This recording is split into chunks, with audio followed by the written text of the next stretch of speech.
topic I chose was leukemia. Well, growing up, I always wondered like what were the deadliest cancers and why there wasn't any cures for it. So I decided to get more into depth on it and learn a little bit. So according to American Society of Hematology, they said that leukemia is cancer found in the blood and bone marrow. It's the production of abnormal white blood cells. In the article Leukemia 1899, published in the New York Times, it says that it was discovered in 1845. It was described by Rudolf Virchow, this doctor right here, the German doctor. But it was later mentioned until 1970 by Dr. Altman. And 100 years since its discovery, experts and doctors haven't really found anything useful for it. They're still having trouble.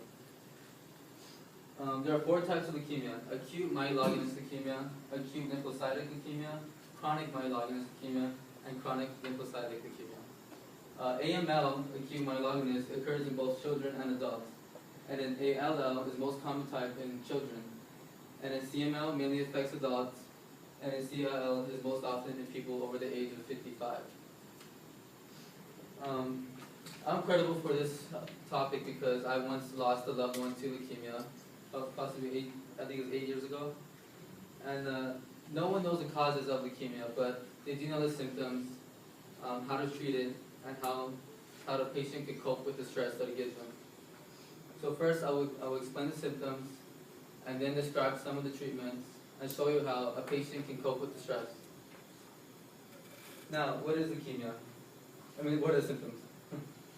Well, the symptoms both are usual and unusual. So first, I'll show you some of the symptoms and determine why. Like, it's hard for people to determine if they have leukemia on their own.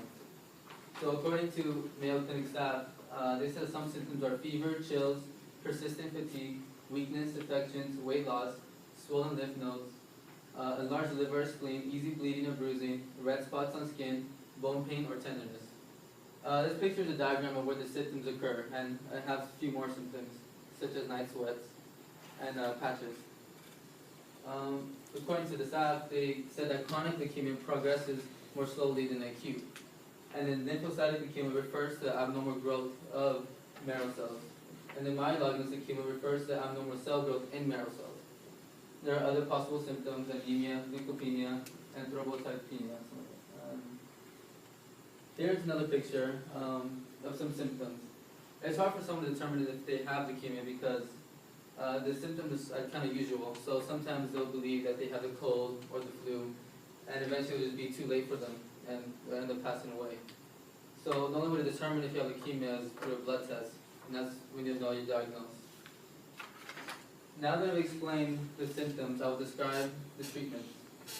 It may seem impossible to, treat leukemia, but they do have some treatments and therapies. According to MedicineNet, there's chemotherapy, radiation therapy, biological therapy, targeted therapy, and stem cell transplant. Chronic leukemia uses stem cell transplant. In chronic leukemia, there is no cure. You just have to learn to live with it. And acute needs to be treated when it's diagnosed, so right away. The most effective treatment is chemotherapy. It kills rapidly dividing cells, such as leukemia, cancer cells, but it also kills white blood cells. Chemotherapy has side effects, such as hair loss, fatigue, loss of appetite, nausea, and vomiting. And since it kills white blood cells, it makes the patients more vulnerable of catching infections. Chemotherapy can be done orally or through injections of the bloodstream, And here's a picture of a patient right there going through chemotherapy. So now that I explained the symptoms and described the treatments, I will now show you how a patient can cope with the stress.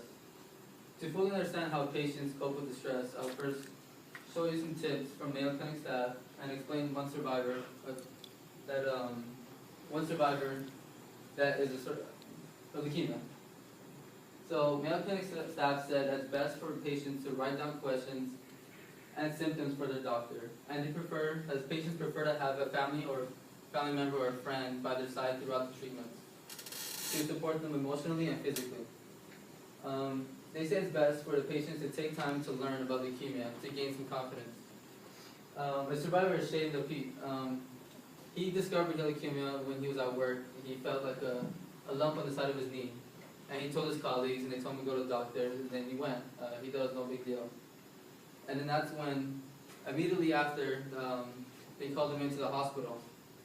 And so after that, he was diagnosed with leukemia. As he was walking out, he said that he broke down crying, calling his mother. And Shane Luke is still alive now, and he's fundraising money, I think through like Little League sports to raise money for leukemia. Here are some pictures of some kids now living with leukemia. The most common leukemia for kids is acute lymphocytic leukemia. As you can tell, they're going through chemotherapy, so they have hair loss, but they still have some smiles on their faces. So I've explained the symptoms, described the treatments, and showed you how a patient can cope with the stress. So I will bring it to a conclusion. There are not that many causes. They don't know the causes of leukemia. They do know the symptoms, how to treat it, and how a patient can cope with the stress. So I explained the symptoms, described the treatments, and showed you how a patient can cope with the stress. Leukemia is like, not many people are aware of it. Someone beautiful may lose their life to leukemia today. Someone you know, someone I know. I've already lost someone to leukemia, and that was my Aunt Patty, about 8 years ago. It could be any of us. She didn't know it was coming. I remember she just thought she was like sick with like the flu. So I just wanted to spread awareness about leukemia.